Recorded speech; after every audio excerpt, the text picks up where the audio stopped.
Stop. Your next online purchase just got more expensive. The highest court in the land threw out one set of tariffs, and the White House slapped on a new, worldwide 15% charge. That means higher prices, tougher times for factories, and a chance you or your business might be owed money. Stay with me for 2 minutes, and I'll explain what just happened, who gets hurt, and what you can do right now.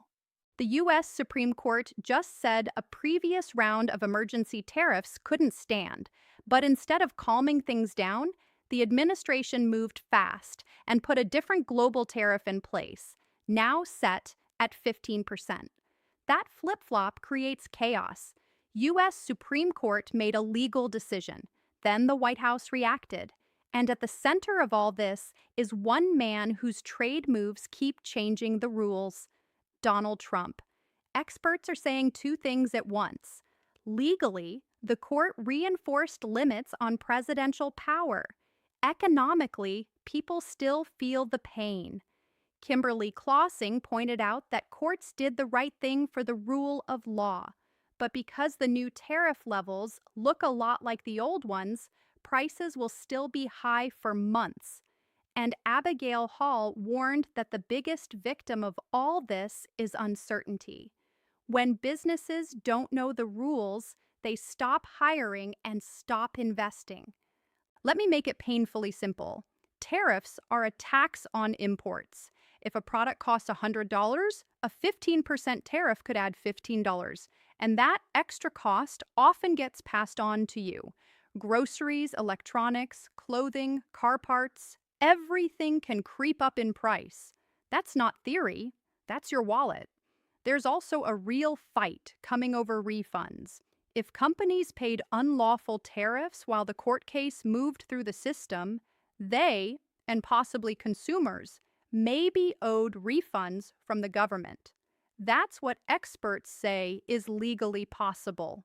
But refunds usually take time and can be stalled by more lawsuits and bureaucratic delays.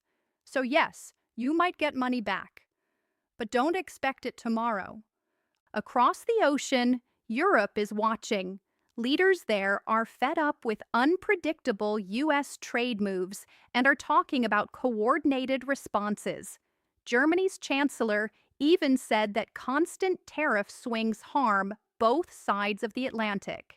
Friedrich Merz and other European leaders are weighing whether to push back or try to protect businesses. Either choice comes with risks. So, what does this mean for you right now? First, if you run a business that imports goods, check your invoices and talk to your customs broker or accountant about potential refunds. Second, if you're a consumer, expect some prices to stay higher for a while. So think twice about big purchases and keep an eye on sales. Third, if you care about stable prices and jobs, contact your representatives. Congress ultimately has power here, and public pressure matters. This whole mess hits some people harder than others. Low and middle income families spend more of their income on goods, so they feel price rises faster. Small factories that depend on imported parts face higher costs and may have to cut hours or jobs. That human toll should matter more than headlines. If this is useful, do one quick thing for me. Hit like. So I know you want more clear explainers like this. And if you want updates, smash that subscribe button. It really helps me keep making videos that cut through the noise. Let me finish with this. The law mattered when the court acted, but law alone won't fix grocery bills or payrolls. Predictability does. If you want prices to stop swinging wildly, tell your elected officials. We need clear rules, faster refunds for unfair charges, and a plan to protect workers. If you overpaid because of these tariffs, you may be owed money. Document it, ask questions, and push for answers. Comment below one sentence. What got more expensive for you this month? I read every reply, and I'll pick the most important stories to cover next. If you found this helpful, like, share with a friend who shops online, and subscribe for fast, clear updates. I'll see you in the next video, and I'll keep simplifying the stuff that actually hits your wallet.